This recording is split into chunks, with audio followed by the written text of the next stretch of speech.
Yahoo! Hello, hello, hello mga masters and mga kachi! Kasama natin si G ngayon dito sa park.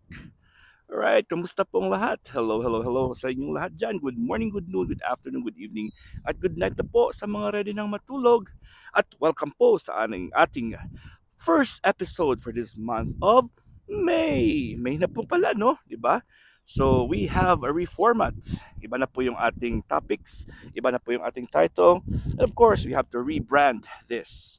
So it's still gonna be a 12-minute premiere every 6 o'clock in the morning as much as possible. Unless kung madelay pong aking pag-download or pag-upload.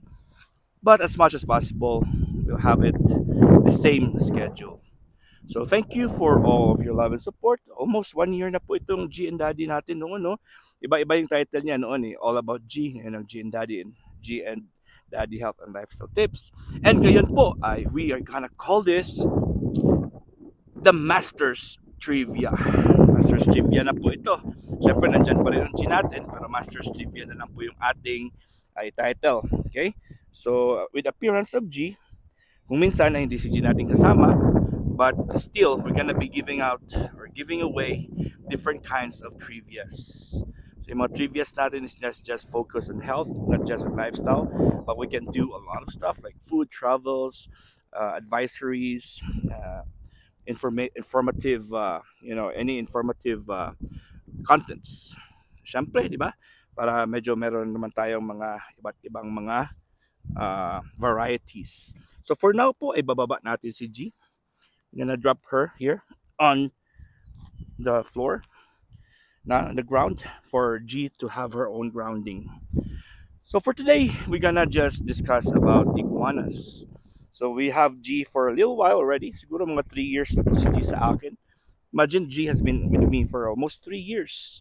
I got her 3 years na talaga, mga masters. As in 3 years na talaga. Or hindi ako sure, baka 2.5 or 3 years. Basta ganun. But I'm very happy to have her. Siyempre, she's a very loving and care and gentle iguana. Yan. So, hayaan natin si Gigian ngayon. Or dito tayo sa mas maganda yung kanyang view, no? So for today, we're just gonna discuss about iguanas, especially this green iguana in particular. So, are you ready for an iguana? Ito yung ating title dito ngayon. So it is a good idea to know the special needs and unique requirements for this type of pet before you choose it. Okay, galaw-galawin natin ito para medyo hindi naman boring, di ba? Okay, so in the last 2 decades, having a pet iguana has become more popular in the US and all over the world. An iguana. Caring for a pet iguana is a bit different than caring for a cat or a dog. Diba? Sa ating average cats and dogs is different.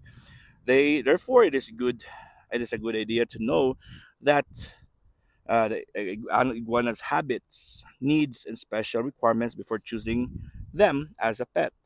Although we are very enthusiastic about our pets when we first get them, we don't know what we are dealing with. We sometimes quickly become disappointed, especially when it comes to pets other than cats and dogs. Diba? So, mas madali tayong mawala ng gana kasi po ay we just get accustomed to cats and dogs. Okay? Education and knowledge are the best weapons to prevent problems.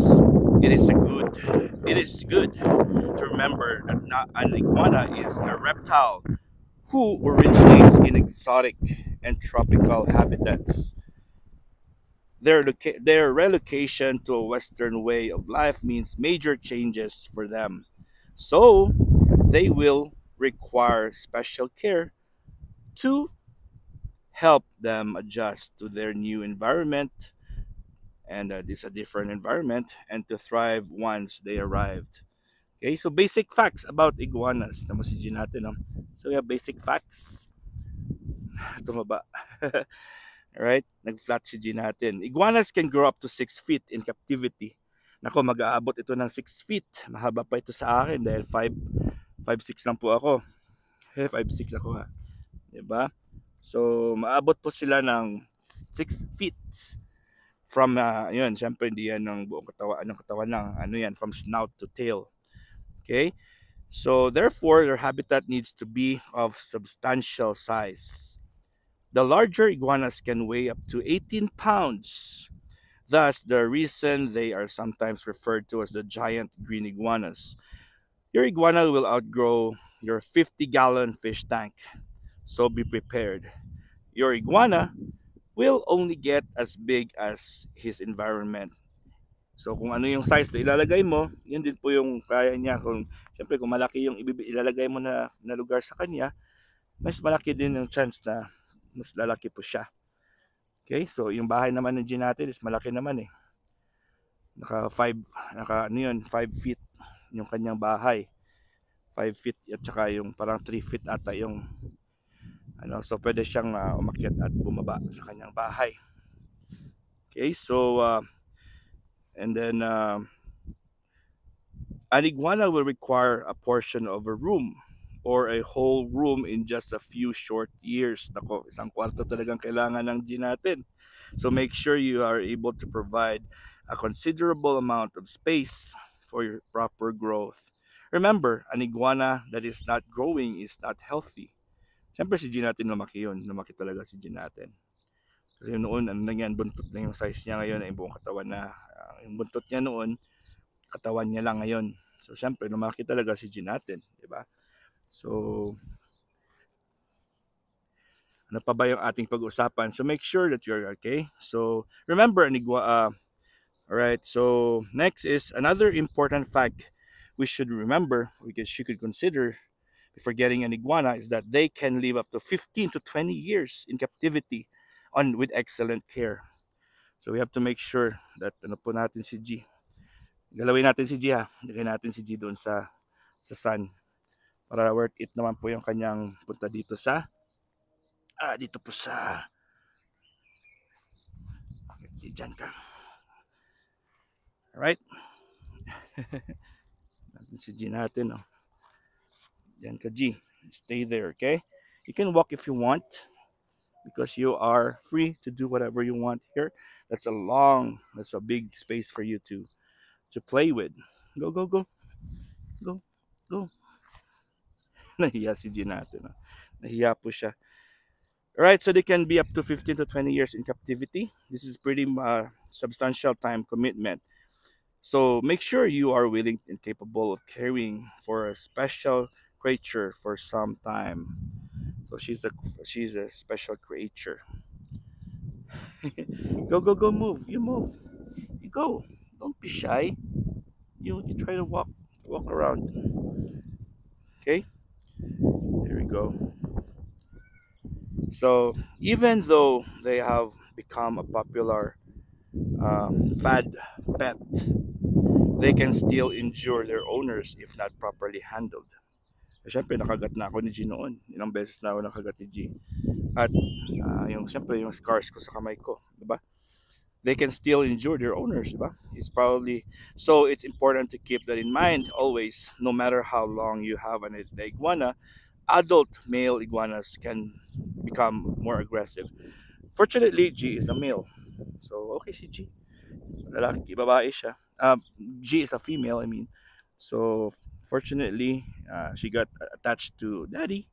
So very gentle si G natin. She's very gentle, especially sa daddy, master niya. Hindi po siya pwedeng maging harsh. Kasi syempre si daddy niya yung nagpro-provide sa kanya ng halos lahat ng mga kailangan niya. So very blessed talaga ang G. And very happy. Very grateful naman talaga si G sa atin. At yun. At syempre, napapasaya din kayo ni G. Si G ay kasama natin for quite some time already. And then, may 3-month period kasi pala yung mga green iguanas na male to be aggressive because of as the result of the breeding season. Adult female iguanas can produce eggs even without a male present during breeding season. Si G natin, for your information, ay nangitlog na po ng ano ba yung itlog ni G natin? 63 eggs. Nangitlog na po si G natin ng 63 eggs na walang lalaki noon. Pero syempre, unfertile po yun. So, hindi po siya naging successful. Tinapon na natin yun. Okay? So, and then, adult female, yun na. Kahit walang lalaki. So, it will just die. Mamamatay lang po yung itlog kasi hindi naman yun na-fertilize. Their price is reasonable, most because they are farm raised in various parts of South America, and their health status is good as long as the condition on the farms are good. Green iguanas are friendly as pets, although they do not have the same demeanor or behavior of cats and dogs. They are also easy to care for though once you know the basics. Okay, mabilis lang po sila take care and have a realistic set of expectations with this type of pet, with this special type of pet. Okay, so bukas I will talk about the personalities of green iguanas. And for now, ay ikot-ikot lang muna kami ni G at siya po ay papalakad-lakarin natin dito for she can enjoy her walk in the park, literally walk in the park. Grabe naman ang hangin, no? Sadya na grabe yung hangin ngayon, so I have to cover my microphone. Alright, so yun po. So again, maraming salamat and welcome again sa ating Masters Trivia. So Masters Trivia po ang ating title ngayon, and today is the month of May. And again, good morning. Good morning po sa inyong lahat dyan sa Pilipinas. Thank you for joining us, and I hope, don't forget to please thumbs up. Don't forget to like, share, comment, and subscribe. Ito po sa ating channel, Master Worm. This is G, the green girly cutie patuti iguana, and your only Master Worm. God is great. Yahoo!